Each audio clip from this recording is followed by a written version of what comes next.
Alright, we're in the middle of dissecting a truck and we're going to show you guys how to replace the brake master cylinder.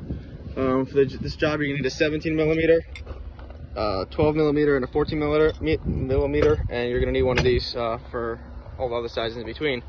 He's going to show you how to do it today. What's up, guys? Alright, so first thing you're going to do, take the 14 millimeter, the nuts that are going from the brake booster to the master cylinder, break that loose.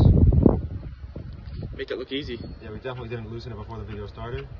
Yeah. And then you're just going to unscrew that. Guys, YouTube's a scam. Put that somewhere safe, don't lose it. Go to the other side. Break that one loose. That was just not loosened before. Also pre-loosened, yeah, don't worry about it, guys. Now while these are still on, before you take that off, take your 17 on the bigger nut. And break that bitch bad. Hey, wrong way. Break that one loose. The reason you want to leave it on is because otherwise the whole master cylinder is just going to spin with you. Then you can just do it by hand afterwards, and you're going to start breaking the other one loose because we got to speed this thing up under 5 minutes, right? But we don't want to take it off all the way because it's going to start leaking. So we're going to make that almost all the way out. That should be good. Alright, then you take the 12 millimeter for this one. So ours is a little bit stripped, so we use one of these things to break it loose. So then, yeah, I think you still need to use that. It's really stripped, so we're just gonna skip the wrench part and do it by hand.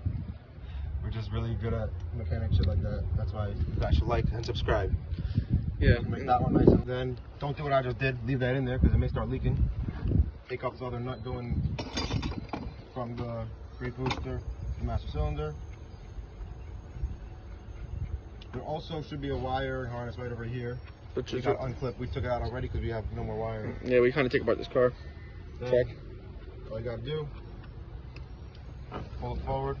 And just finish doing that other bolt, which is almost there.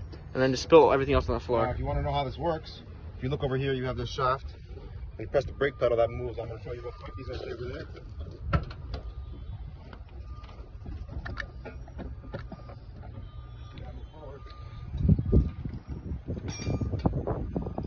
What that does is it pushes this ring in, which opens up a little valve inside here. Watch closely, and it lets out the fluid.